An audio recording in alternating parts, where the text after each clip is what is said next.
இன்னைக்கு நம்ம ஊம் பிராண்ட்ல என்னென்ன ப்ராடக்ட்ஸ் இருக்குன்னு பார்க்கலாம். நம்ம வந்து ஒரு 3 ஃபிளேவர் யூஸ் பண்ணி ப்ராடக்ட் பண்ணிட்டு இருக்கோம். ஒன்று வந்து பிளெயின் நேந்திரம். இது வந்து நம்ம 6 months பேபியில இருந்து கொடுக்கலாம். ஃபர்ஸ்ட் சாலிட் ஃபுட்டா நாங்க ரெக்கமெண்ட் பண்றோம். நெக்ஸ்ட் பாத்தீங்கன்னா பாதாம் நேந்திரம். இந்த பாதாம் நேந்திரம் ஏன் அப்படின்னு பாத்தீங்கன்னா நம்ம 6 monthsல இருந்து 1 year வரையிலும் பிளெயின் நேந்திரத்தை சஜஸ்ட் பண்றோம். 1 yearக்கு அப்புறம் குழந்தைங்க நிறைய ஃபுட்டு சாப்பிட ஆரம்பிச்சுவாங்க. அப்போ ஒரு டேஸ்ட் அவங்க எதிர்பார்ப்பாங்க. இப்போ அதனால நான் பாதாம் இதில் ஆட் பண்ணியிருக்கனால உங்களுக்கு அதுக்கான ஹெல்த் பெனிஃபிட்டும் இருக்கு. பிளஸ் ஒரு ஃபிளேவர்ல இருக்கனால குழந்தைங்களுக்கு குடிக்கிறதுக்கும் நல்ல டேஸ்டியா இருக்குங்க.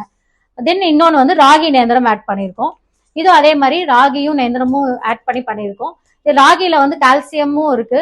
அதனால ஆட் ஆன் பெனிஃபிட்டா நீங்க ராகி பிளஸ் நேந்திரம் கொடுக்கும்போது இன்னுமே குழந்தைங்களோட ஹெல்த்துக்கு பெனிஃபிட்டா இருக்குங்க. இது இந்த மாதிரி தான் நம்ம 3 ப்ராடக்ட்ஸ் வச்சிருக்கோம் நம்ம இப்போதைக்கு. இன்னும் ஃபிளேவர்ஸ் வந்து இன்னும் ஃபியூச்சர்ல நிறைய கொண்டு வர போறோம். நிறைய ப்ராடக்ட்ஸை நீங்க வந்து எதிர்பார்க்கலாம் ஃபியூச்சர்ல. உங்களுக்கு இந்த ப்ராடக்ட் ஏதாவது வேணும் அப்படின்னா மேலே இருக்கிற நம்பருக்கு வாட்ஸ்அப் பண்ணுங்க.